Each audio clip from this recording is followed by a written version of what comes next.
Hey humans, welcome to a new video. Today I want to share with you the process behind this painting and the story that lives inside it. This piece is called Living Home.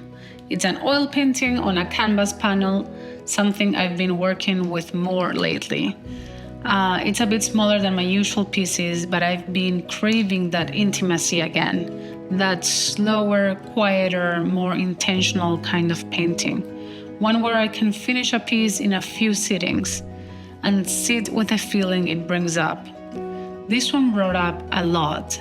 I've moved homes 19 times. 19. That's not an exaggeration, it's just been my life.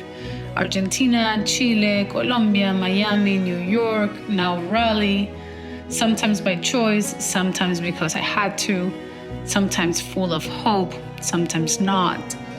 And every time I've left somewhere, I've had this exact moment, sitting somewhere between the life I knew and the life I haven't met yet.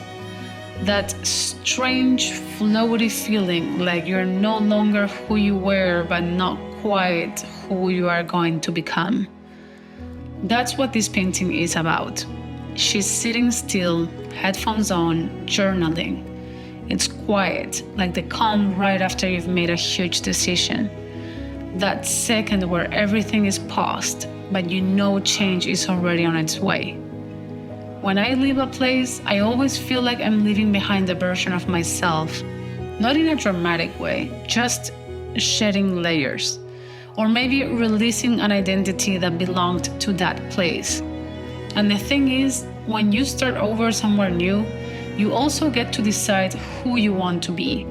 There's something oddly freeing about that. It's terrifying, but also kind of beautiful, like a blank canvas. And that brings me to journaling. It's funny, people ask me what's been my one constant. It's not a place, definitely not that. It's not people either. Friends change, relationships shift. What's followed me through all those 19 moves is my journal. Every single time I've packed a suitcase, I've made sure my journal was in it. Even when I forgot to bring a coat, even when I didn't know what country I'd be in next, I always had that one notebook and a pen, like a tiny portable home. And over time, I realized journaling isn't just a habit. It's how I process the change. It's how I make sense of my new life and remember who I was in the old one.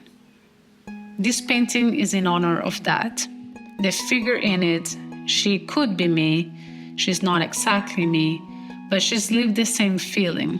The trains, the planes, the packed boxes, the rented rooms, the way you stare out the window and think, who am I now? And who do I want to become next? That's something I think a lot of us go through.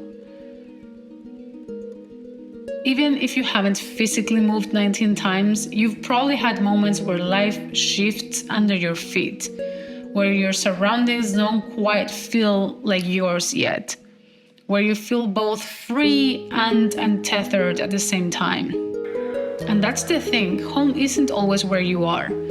Sometimes it's what you carry, your rituals, your routines, your journal. When I paint, it's a bit like journaling too. It's my way of pausing long enough to feel something, to notice the details, to remember. I painted this piece with that in mind. The brush strokes are loose but intentional. The colors warm and a little bittersweet. I wanted to feel cinematic, like a still frame from a movie you've watched 100 times. Even if you don't know her story, you know that feeling. I think part of being an artist is trying to make the invisible visible, to paint the stuff that lives in your chest but doesn't always have words. So here she is, alone but not lonely, melancholic but full of hope, leaving home but writing her own way forward. Just like I have, just like maybe you have too.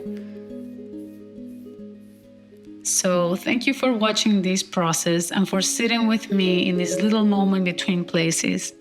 If you connected with this piece, the original painting is available on Etsy. And I'm also releasing prints and merch on Redbubble soon.